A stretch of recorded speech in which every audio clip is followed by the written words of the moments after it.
Hey guys, really fun show for you on this Wrestling Nostalgia episode where we take a look back at the very first SmackDown that debuted on the UPN network.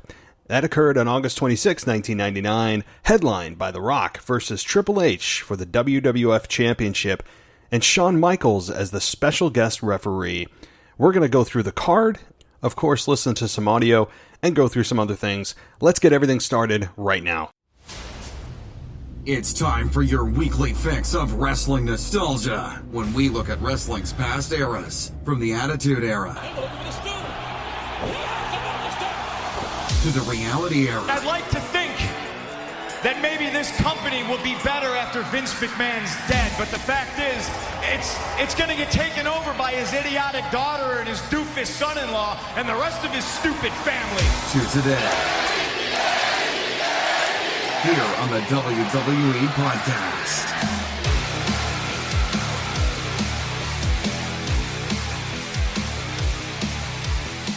All right, guys, let's get into your Wrestling Nostalgia Show, one of my favorite shows of the week. And I know that some of you also feel the same way, so we're going to get things rolling again in just a second. But first, I'd like to welcome you to the show. If you're new, I know that we do have some listeners that are new. You can check us out anywhere that podcasts are available, and we're here 6 times a week, sometimes more. we do a whole lot of audio here, more than most, I would say. I would say that there are a very select few out there that do as much audio as we do, and I'm proud of that. Certainly looking to maybe add more shows, but that would mean adding more time, of which I'm not a magician, so I can't create that, but we're certainly looking into it. And listen, I'll put this out there quickly, and if you're interested in potentially contributing in an audio fashion to the show, meaning if you'd like to cover something maybe that we don't cover here or provide an alternate perspective, get in touch with me, realwwepodcast@gmail.com, and let me know what you're thinking about, because adding another show may not be a bad idea, because we do have a day or two, believe it or not, that we don't have any audio dropping. We have 6 shows, but sometimes we have multiple shows drop it in one day. So maybe on, say, Friday, you'd like to drop a show to my listeners, let me know. Again, if you're interested, previous audio experiences preferred, and obviously a passion for wrestling, which I assume you have if you're here. So the other thing is that if you guys want to listen to or actually watch a really awesome YouTube channel, and I'm plugging this because I love it. It's not because I'm getting paid to say this. It is the Botch Guy on YouTube. Loves wrestling just as much as we do here, and is entertaining as hell, and reacts to moments that happen on Raw and SmackDown and pay-per-views, and is just really well done, very easy to watch and listen to. And believe it or not, him and I are going to be doing a collaborative SummerSlam review. So stay tuned for that. Stay tuned for the details of exactly what day and time that will be dropping, and maybe you'll even see yours truly on a video stream. So that is certainly the goal. But check out the Botch Guy. He has, like 66,000 and counting subscribers. One of the fastest growing YouTube pro wrestling analysis channels that are out there. And so we're looking forward to working with the Botch Guy and being able to just talk some wrestling, because that's what the fun part is, right? That's why we're here. That's why you're listening to my voice as we speak, or as I speak. Okay, so head on over to the website, though, by the way, www.podcast.com. And I say that not just because we have all of our podcasts there, and I'm working on tweaking some things myself and learning how to design a website, and not just like the plug and play and drop stuff.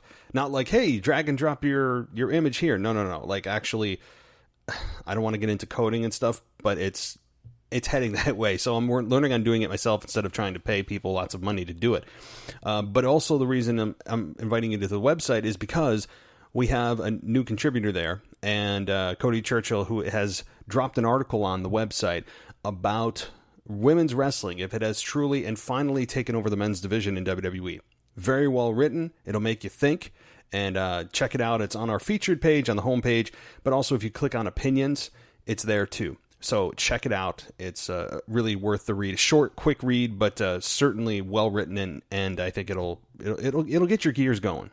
Alrighty. Well, today we are diving into the first SmackDown.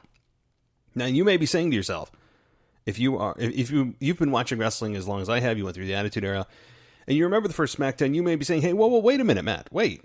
This isn't the first SmackDown. August 26th was not the first SmackDown ever debuted, and you would be right. April of 1999 actually was the very first episode of SmackDown, and it essentially used the same Raw set. It was a test run, and it went very well.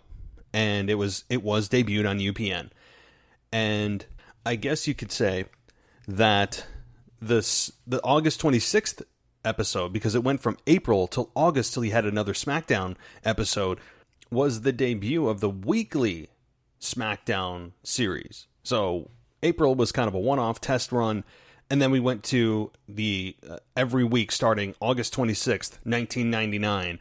That was the start of the weekly SmackDown as we know it today, and has yet to take a week off. Yeah, holidays sometimes interfere with that, but amid 9/11, amid any world disasters or world pandemics, SmackDown rolls on. I mean, it hasn't missed a beat.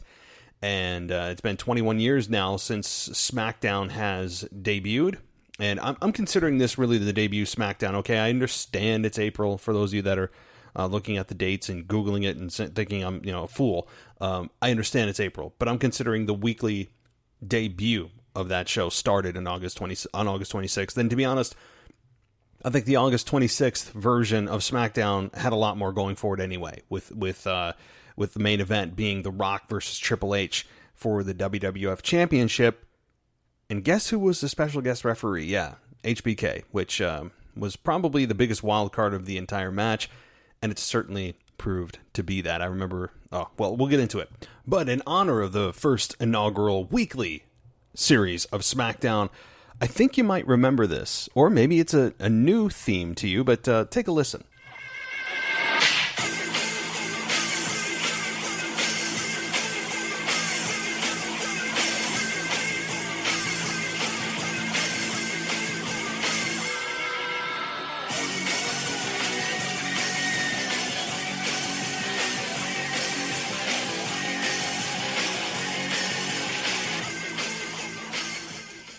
I'm sure that many of you just had a nostalgic flashback.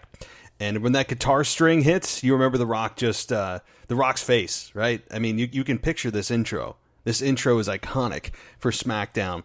And that was the very first original theme for SmackDown. And that was called, let me look at the name of this thing. The name of this was Everybody on the Ground.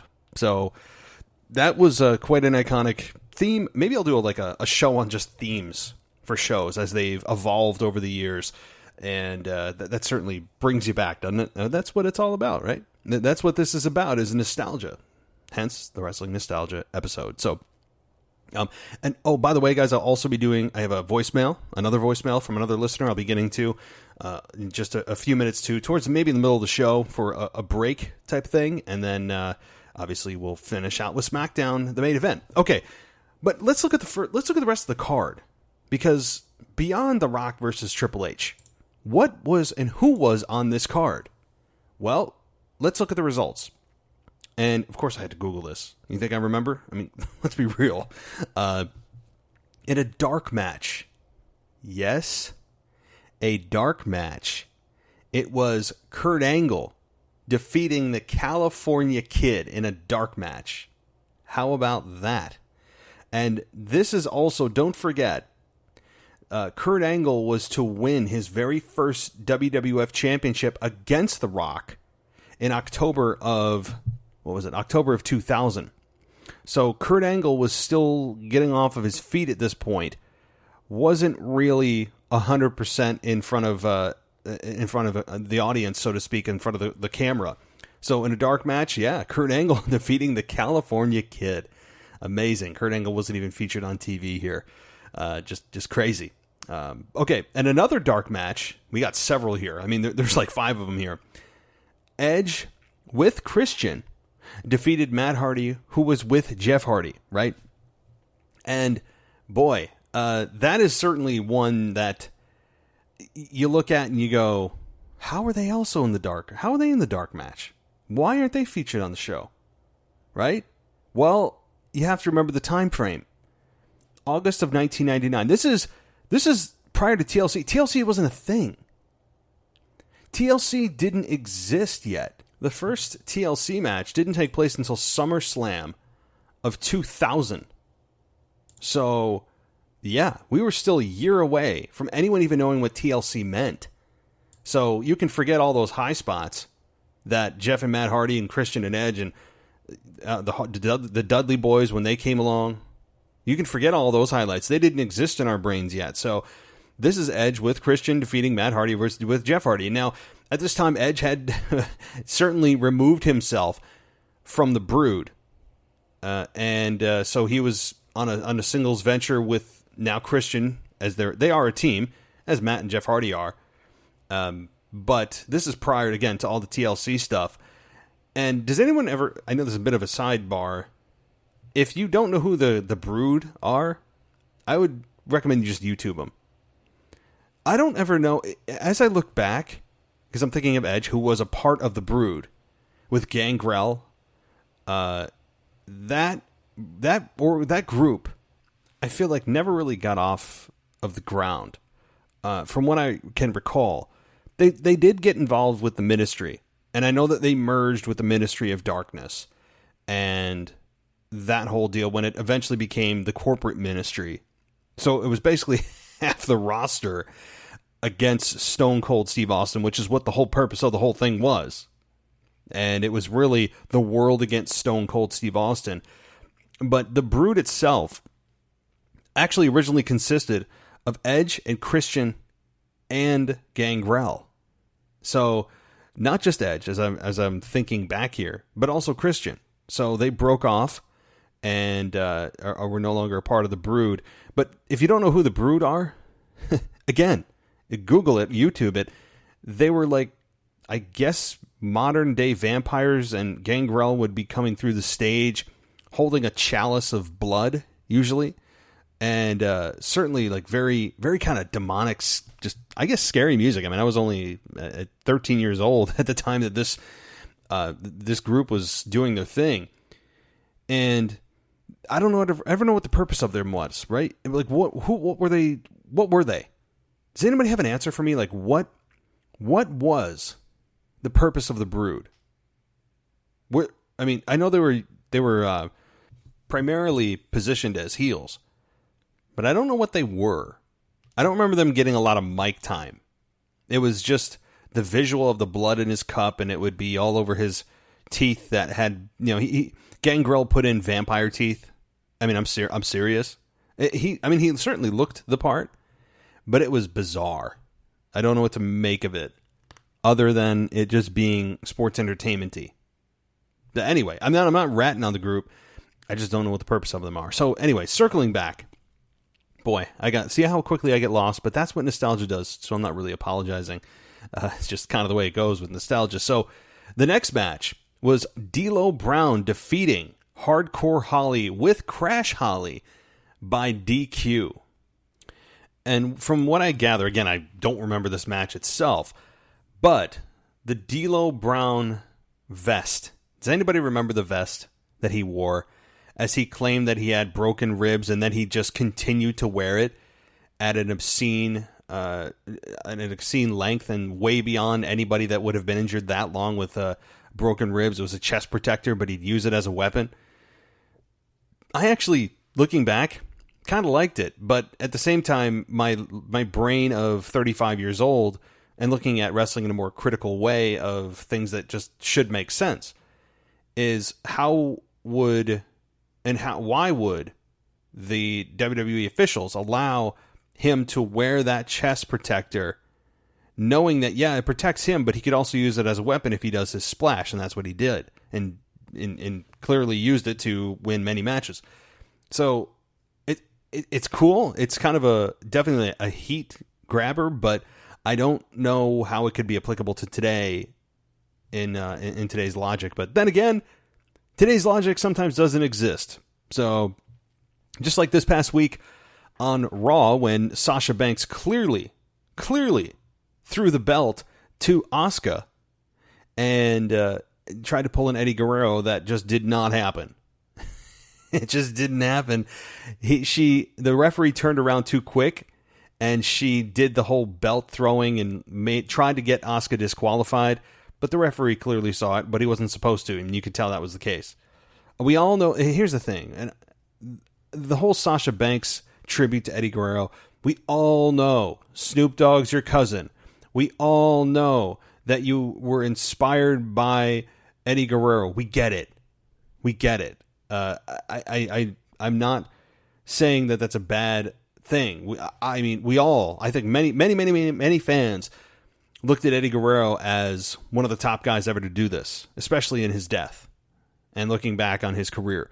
But I don't need now Sasha Banks to start mimicking Eddie Guerrero. Particularly, Eddie Guerrero was a heel, a beloved heel. Sasha Banks is a true heel, not a beloved heel. Eddie Guerrero was charmingly good at being a heel, which kind of made him a babyface. He turned the three cardinal sins into something you could cheer for. Think about that. Lying, cheating, and stealing.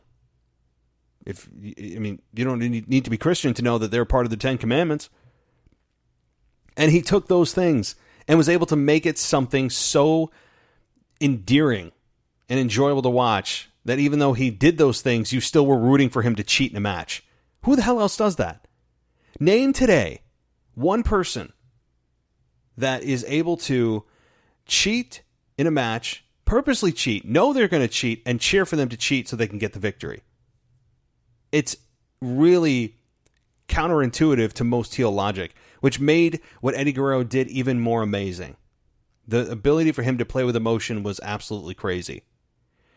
So I don't need Sasha Banks mimicking a guy that used it as really, he did it in a heel fashion, but it was so endearing and well done and fit his character so perfectly that it was actually a babyface move.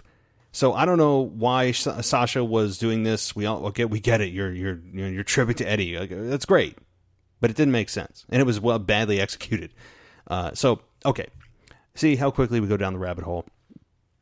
Okay, so that's the third dark match. The fourth dark match, Val Venus defeated Mark Henry. Wow. All right. I'm sure many of you know who Mark Henry is. Does anybody out there, raise your hand, class, know who Val Venus is? Anybody? Well, Val Venus, as you remember, because I'm going to assume you do. It was a rhetorical question, by the way. I don't know really where the apex of this man's career was. Maybe it was as the ladies' man, the ex-porn star, or maybe Choppy Choppy Your PP. Anybody remember that with Kai and Tai? I remember that actually closed Raw. You're so used to in the Attitude Era having Stone Cold Steve Austin come out to beat somebody up, or in the main event, or you're waiting for that glass to crash. And it was, I remember, such a stark difference. I don't know what was going on with Austin that week. Maybe it was hunting season, and he got usually a week or two off, or 3 weeks off during hunting season in the WWF. And maybe that's the reason, but I just remember it was like, wait, what? How are these guys closing the show? And if you remember, Kai and Tai had found that Yamaguchi-san, his wife, I think his name was actually Yamaguchi-san, right? I'm really drawing from a deep memory here. Had an affair. His wife had an affair with Val Venus, and it was discovered that this happened.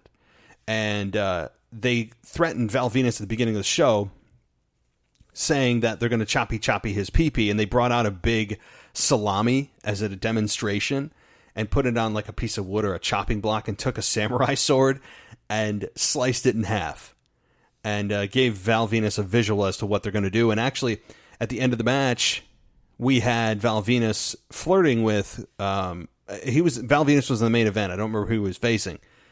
And Kai and Tai ended up beating him down in the main event and carrying him to the back, and they put him in a back room, a locker room somewhere.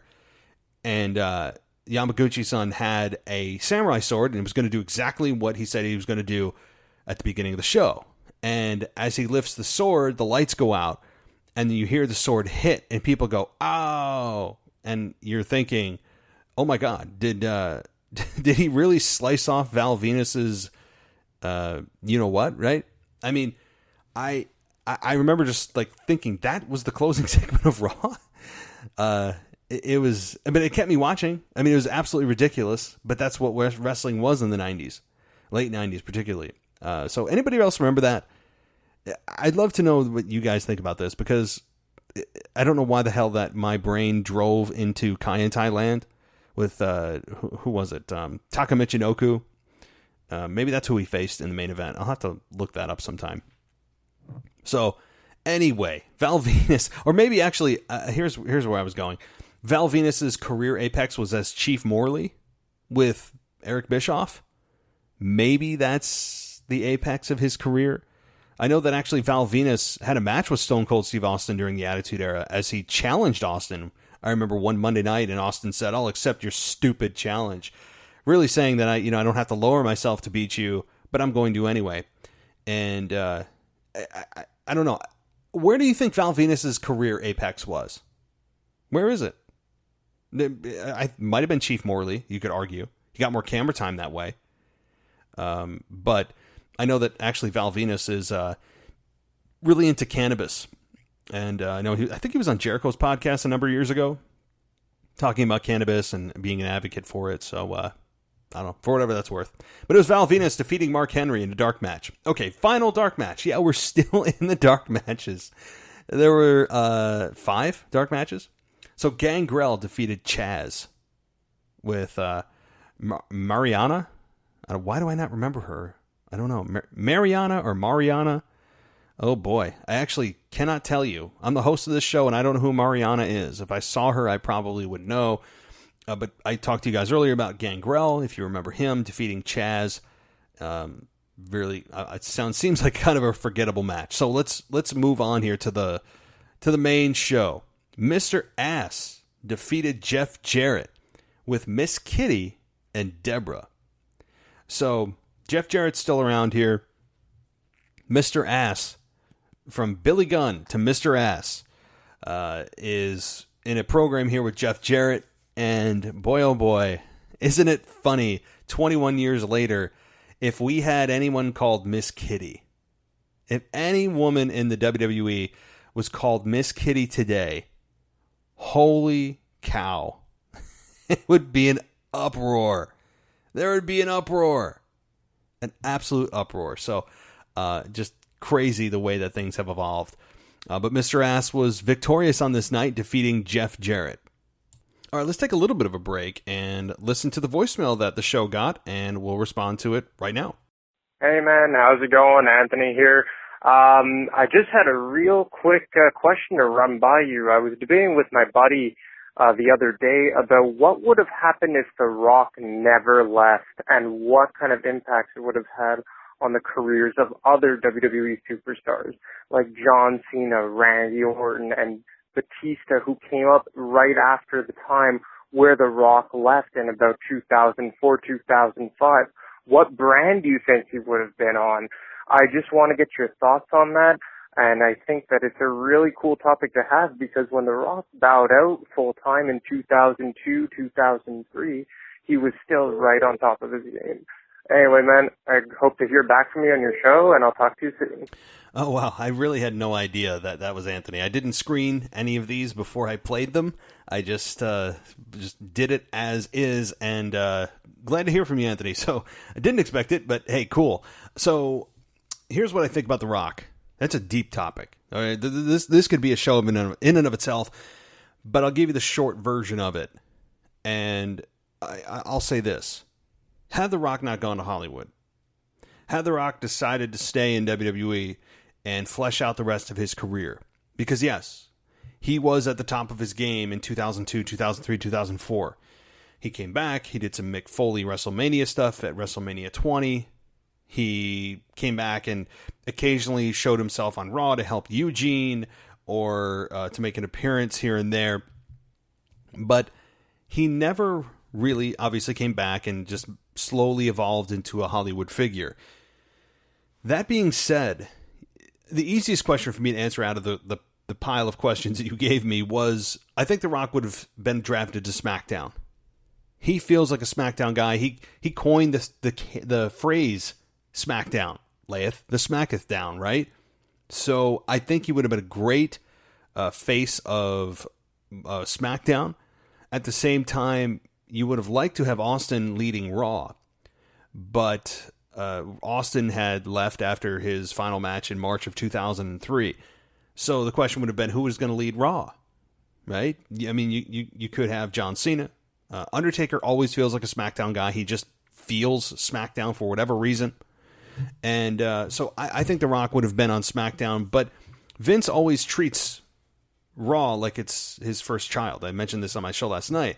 Vince feels, and will always feel, and we continue to see evidence of it, that Raw is his firstborn child, and SmackDown is the forgotten redheaded stepchild that lives in the broom cupboard under the stairs. That's how a lot of times SmackDown feels. It just does. So I'll say SmackDown, but I wouldn't bet the farm on it, and we'll never know. But that's my answer. Yeah, as far as how long he would have lasted,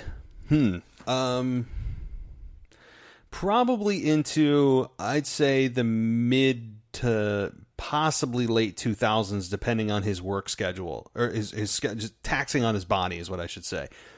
Probably he might have made it to the beginning of the PG era, wrestling on a semi full-time basis, but probably phasing out by that point. And then coming in occasionally for a WrestleMania match. He would have probably adopted the Undertaker's schedule of WrestleManias only starting around 2010. That would have been my guess. But probably full-time from 2002 to 2006, 2007. And then started to realize, hey, I can't do this full-time gig much longer. Let me start to look at the long-term health of my body, my family. What do I want out of my life beyond wrestling? And started to pull back around 2007, 2008, and then into the PG era, which would not have been kind to his character, and same to Austin's. Thank God these characters didn't exist or weren't thought of during the PG era. But I think he would have been handcuffed in the PG era. Same with Austin, obviously. But yeah, that's my answer. Is I think he would have been going till 07, 08, and then on Undertaker's schedule thereafter. So as far as Batista, he would have had some great opponents. Certainly him and John Cena, had it actually happened organically and not after the fact. I know they had their 2 WrestleMania matches, I understand, but I'm talking a full week-to-week program. That could have happened. That would have been a lot of fun. You could have had Rock Undertaker. You could have had Rock Shawn Michaels. The beloved match that never happened, The Rock versus Shawn Michaels. That is something that we all would have loved to have seen. But him and Batista. There's so much potential there. But again, we'll never know other than video games what the outcomes would be. I mean, that's the only way to play our matchups is talking about it, or in fantasy land of video games. So yeah, those are my thoughts. Again, Moy, you look at the potential rivalries that he could have had. It is unsettling because you're so excited about something that's never going to happen. So great to hear from you, Anthony, and we'll definitely have to have you back on the show soon. Alrighty, well, let's get back to the first SmackDown that happened on a weekly basis in August of 1999. So let's go down the card. The next was the Unholy Alliance, as they were then known. The Undertaker and Big Show, that's who that was, with Paul Bearer, defeated Kane and X-Pac and APA, which were Bradshaw and Farouk. Not JBL yet. He was then not known as JBL, just Bradshaw, in a triple threat tag team match to retain the WWF Tag Team Championship. So the Undertaker and Big Show were champions. They defeated Kane and X-Pac, and then the APA. Boy, I do not remember that. I'm going to have to go back and watch this whole thing in full. I watched snippets of it. Obviously, the main event is the key here, and we'll get to that in just a couple of minutes. But, boy, they were then known as the Unholy Alliance. That is, I remember Jim Ross saying that, but I didn't know that was the actual name of the group. That makes sense. Undertaker and Big Show. Yeah, definitely.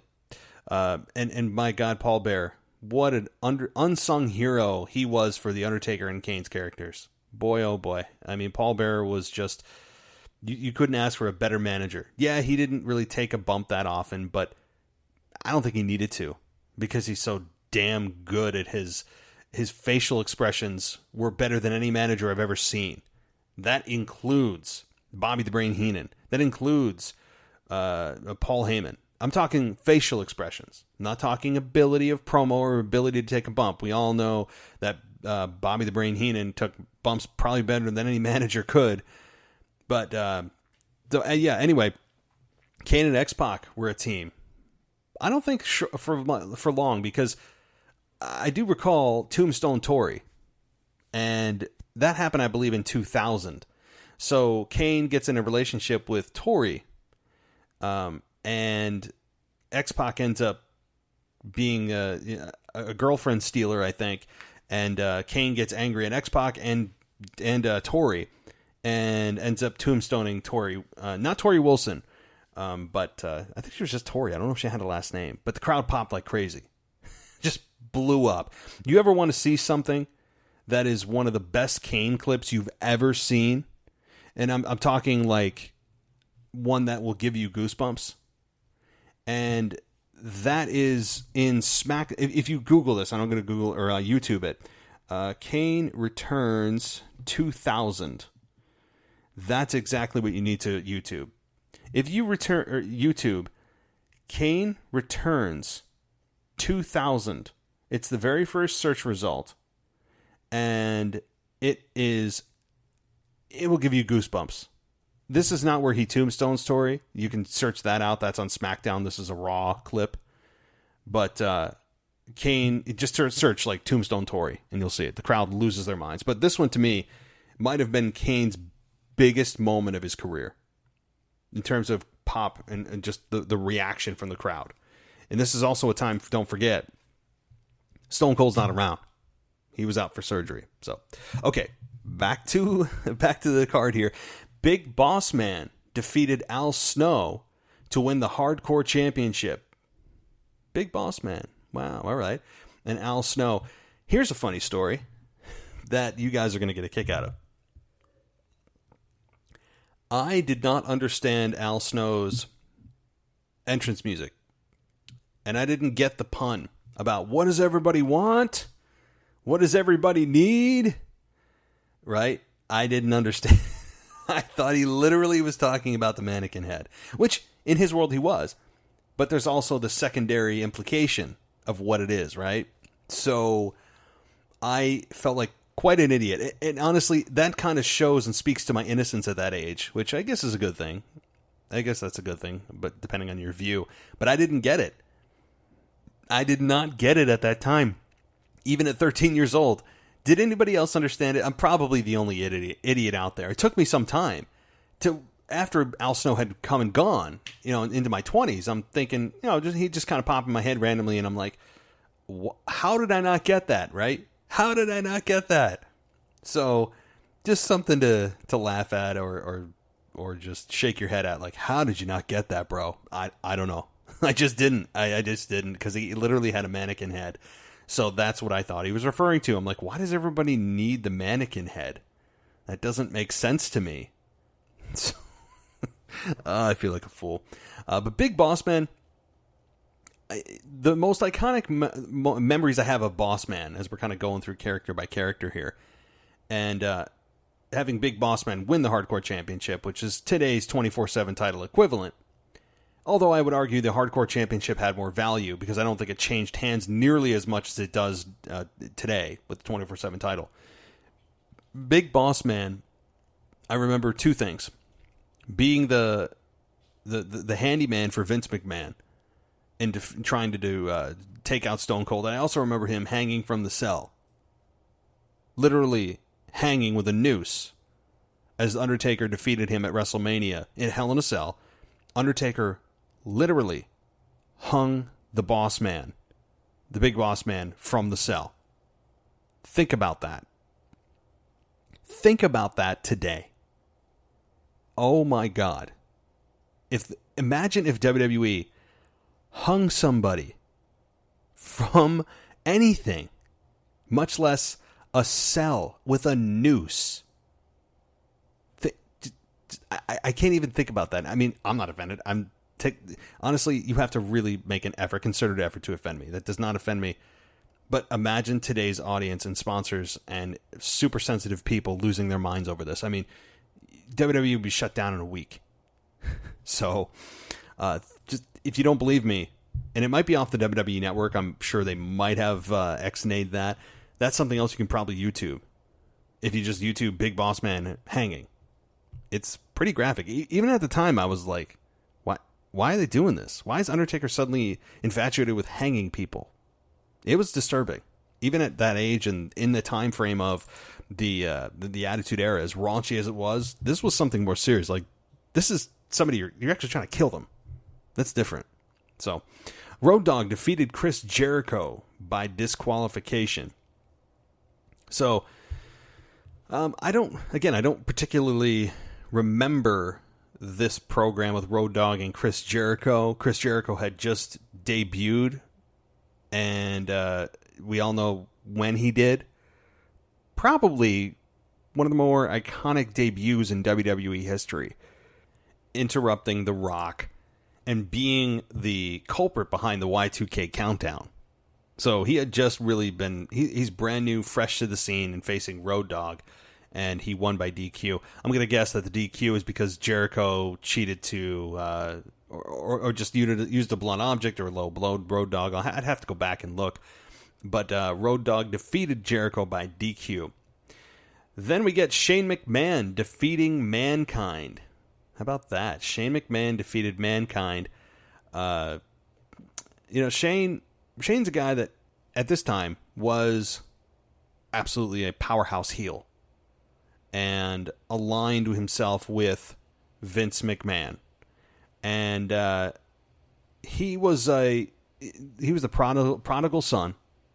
He was part of the corporate ministry, which was yet to be formed, and this was also a guy that I think at the time could have been, if he wanted to truly maintain an active competitor status in full time, could have been one of the bigger heels. And he was a heel, but kind of in a special attraction kind of way. And obviously he would go on to be there for another 8-9 years before he went off and went to China and made sneakers or something. I don't know what he did in China, or he was involved in like cable or something, wasn't he? In China, but he also has an affinity for sneakers. Weird facts about Shane. But okay, moving on. Tori defeated Ivory in an evening gown match. Let me repeat that. Tori, the one that gets tombstoned by Kane in about a year, defeats Ivory in an evening gown match. Again, I will continue to say, imagine if today's women had an evening gown match. This is akin to like a Playboy pillow fight. It's bad. It's bad, but we all accepted it. This was just part of the very male-driven audience that WWE was just sucking money out of, was scantily clad women on your TV screen, along with just blood and guts. That's the essence of what pro wrestling was from 97 to 2008, was blood, guts, and boobs. That's what it was. I honestly, and I can say this being serious, because I know that many of you, whatever. But that's fine. But the truth is, and some of you may feel the same way, that even during this era, I was a teenage boy at the time, mid-teens, I still was not watching wrestling to watch this. It still was not something that I would watch to go, oh, I can't wait till Tori and Ivory hook up in an evening gown match. It still was not to me a draw. It was more of a distraction. If we want to see scantily clad women, we all know where to go. Pretty easy to find. Even in 99. Even in 1999, most of us actually still had dial-up, so, things took a while to load. but we all knew where and how to get it. And I didn't watch wrestling to kind of get the half-baked version of it, right? I was more of a either give it all or don't bother. I'm in dangerous territory now. But my point is, I did not watch wrestling to watch this. I really, truly didn't. I was about Stone Cold. I was about The Rock. I was about just loud reactions, zany, wacky stuff going on, unpredictable shows, The Rock, everything. That's what I was watching wrestling for. And I still watch it for. And I'm glad that the women, obviously, have evolved and or at least been presented in a much more respectable way, and to their credit, have, I think, maybe taken over the men's division. You could argue in some ways, right? Check out that article on my site. You might be convinced. So there it is. That's the card leading up to the main event. And here comes some audio from it. I'll give it to you in a minute. But let me set the stage here. This is Triple H, who's the champion at the time. The WWF champion with China facing off against The Rock with Shawn Michaels as the special guest referee. This is easily the biggest thing that I remember from this show. And with good reason. It's the two biggest names fighting for the biggest championship that the company has to offer. And a Hall of Famer as a special guest referee.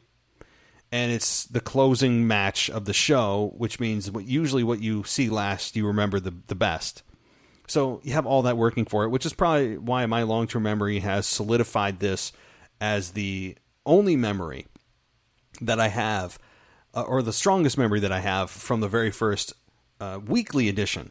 I got to say weekly because you guys will all be, oh, it was April. I know it was April, the first one, but weekly. That's what I remember the most about that show was this. And a single moment of this show because I was so angry. And you'll hear why. So let's get to it. Let's listen to a little bit of this match as we live it together.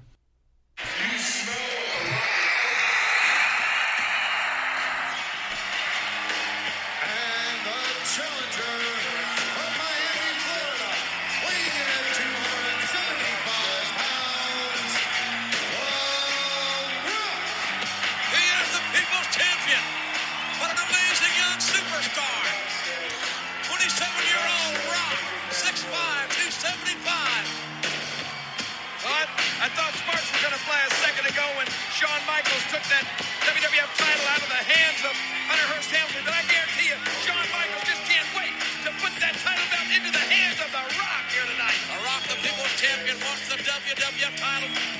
The Rock knows what it's like to be on top of the WWF mountain. I like The Rock, all right? He's cool and everything. I love to listen to him talk. I like to watch him play the SmackDown. But I'm just telling you, this isn't fair the way Triple H is being treated here tonight. Folks, it could not be a bigger match in this main event. Here on our premiere SmackDown. And again, thank you very much for being with us. We'll be with you each and every week right here every Thursday night here on UPN. And the referee, Shawn Michaels, calls for the bell. And look at that intensity. These two young gladiators. Helmsley on your right. The WWF champion. The Rock, the challenger. And here we go. All right, so the match starts there, and just you forget about The Rock's entrance music. It was just so kind of laid back at the beginning. I mean, it was obviously evolved into a much more high energy theme, but the crowd was squarely in the corner of The Rock. We didn't know where Michaels stood. At the beginning of the show, Michaels did come out and really play the neutral card / slight hinting towards babyface. And so you kind of thought that this may actually be an even Steven match, and that the championship isn't going to be decided in the hands of a referee, but rather the hands of the competitors. So this match lasted, let me see here, a good almost 10 minutes. It wasn't a very long main event, but this was certainly one that is memorable for just, again, one massive moment. And well, before we get to that moment, of course, let's take a listen to some of the audio from during the match. She deserves to be thrown out. That was a blow. Oh, Helmsley now. Trying to confront HBK. And Helmsley doesn't want that ninth wonder of the world, that ace in the hole to be ejected. Right, it's a conspiracy, JR. I told you it was a conspiracy. She should be allowed to stay. Triple H wants every unfair advantage that he can muster because he knows that Triple H, he's going to need it before this is all said and done. Uh-oh. The DDT! There's a cover! The Rock's got the leg shot! Shawn Michaels! Oh my gosh, here he comes! Sprinting down the rampway! But Michaels' delay with China gave Helmsley enough time to regroup there somewhat, but the champion is in a bad way here. China's gone. WWF title in jeopardy. There's Shane McMahon. Huh? Shane, what's he doing out here, King? I don't know. The owner, he can do whatever he wants to. I know that. So a little bit of audio here. China gets thrown out after a blatant low blow. Then Shane comes out, and Shawn Michaels is wearing his typical Shawn Michaels referee outfit. I mean, he's not even in stripes. He's the commissioner at this time, so he can, I guess, do what he wants. But he's in, super short, tight shorts. They're like spandex shorts. And so Shawn had yet to, I guess, find God, which his whole life changed, and it was documented in his book, and came back in 2002 a totally new man. So he was still the Shawn Michaels of old, and not able to compete in the ring. Still, his back injury had been plaguing him for many, many months, and was not resolved, and was the commissioner. But it was a commissioner that wasn't there every week, so it felt special. So let's kind of move on here. Shane McMahon comes out to try to aid Triple H in this matchup, and let's take a listen to how this thing evolves before we get to the close of the match. And what a suplex by the champion. I don't like the son of a gun, but he's a hell of an athlete, is Triple H. Got a knee. Perfectly executed right in the head. There's a lateral press. 1, 2, and the kick out by The Rock. A near fall. And now Triple H has the challenger grounded. The WWF title on the line right here tonight on SmackDown. So there we have it, a little bit of a pause here. Things slow down a little bit, and it's amazing how easily you're able to absorb a story when it's not told 100 miles an hour. Amazing. That we all look back at these matches and think how great they were. And yet, they are in slow motion compared to today. I prefer, you guys know, I prefer the slower match type that, not painfully slow, but one that you can absorb what's happening, and every move means more. I don't need today's style to tell me a story, right? But that's my preference. Obviously, I'm outvoted considering how the wrestling product has evolved over the last 5 years. Certainly is much different than the product that we saw back in 2000. But here we go. Here's the big moment. The Rock scores with the spine buster, and well, y'all know what's coming.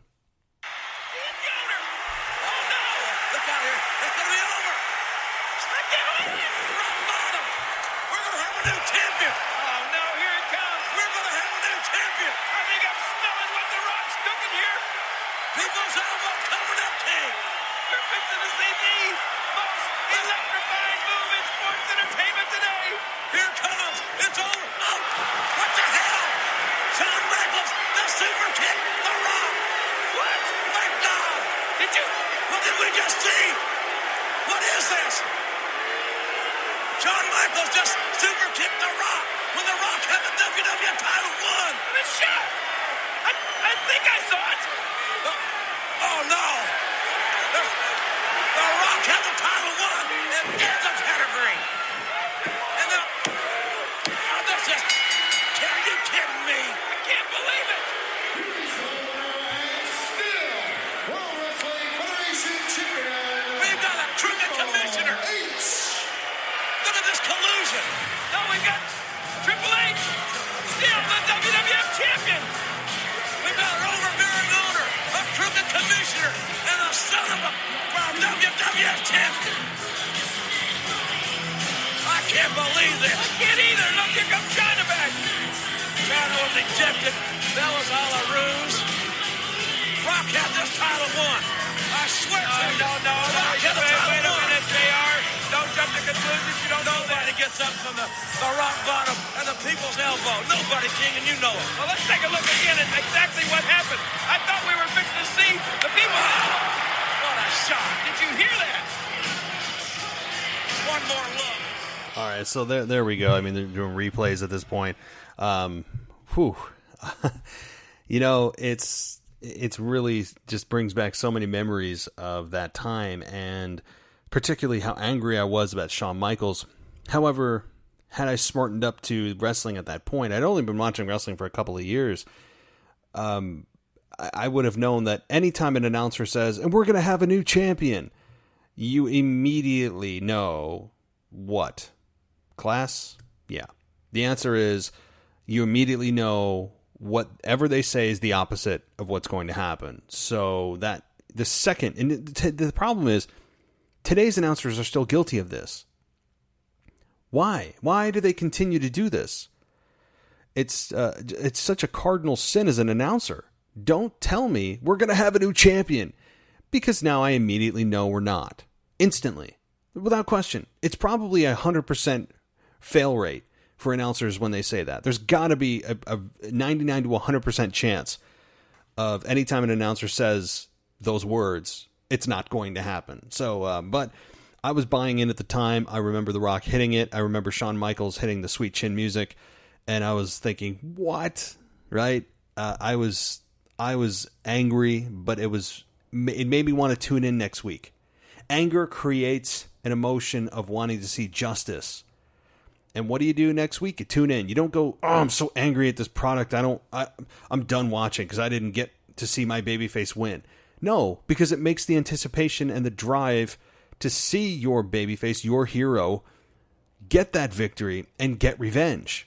That's, I think, what's missing today in some aspects. Although Randy Orton is certainly killing it. Seth Rollins is certainly killing it.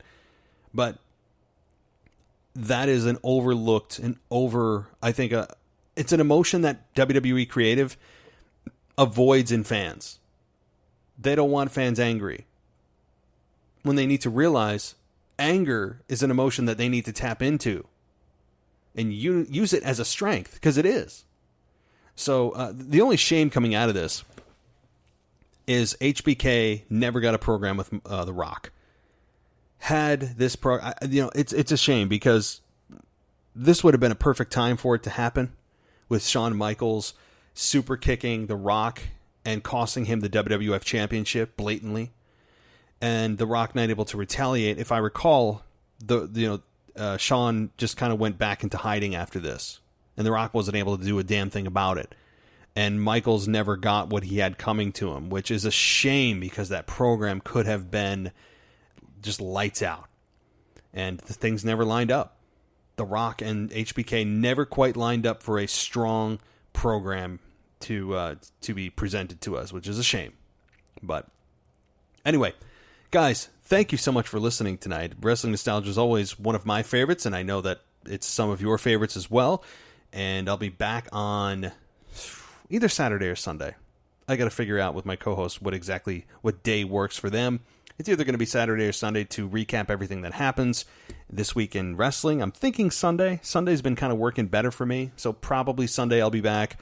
And again, a couple things. If you are interested in contributing in an audio capacity, whether you want your own podcast here to present a different view on things or do something different that we're not already doing, email me at realwwepodcast@gmail.com.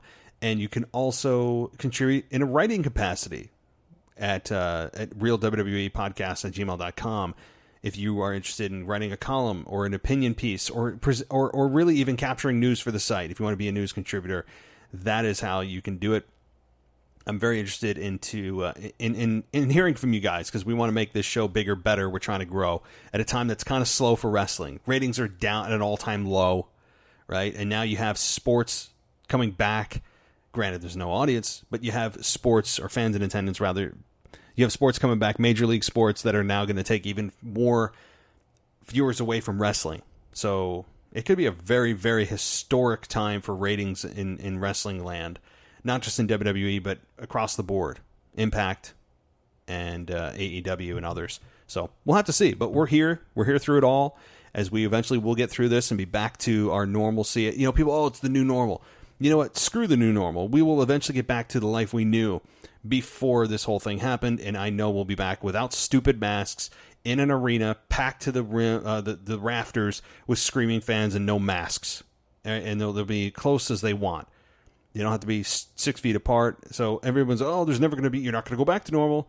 Yeah, you will, because guess what? Vaccines are a thing, and once vaccines come out and it's safe and it's, you have a high percentage of the population vaccinated, things will go back to normal. You're not going to live with masks forever, and you're not going to socially distance forever. So it's coming. I really believe that. So, all right. Anyway, tomorrow you'll hear your AEW and NXT reviews, and Saturday you'll hear from our HSP team cover SmackDown and give a live review for that show as well. So, boy, a lot more shows, 4 more shows coming to you this week as we round out the final days of July and just unbelievably turn the calendar to August. It's unbelievable that August is just a couple of days away. So, all right, everybody, thanks so much for listening. Hit us up on our website or give us a rating or review on Apple Podcasts. It does help us out in a big way. Tell a friend if you like the show. And as always, I'll talk to you next time.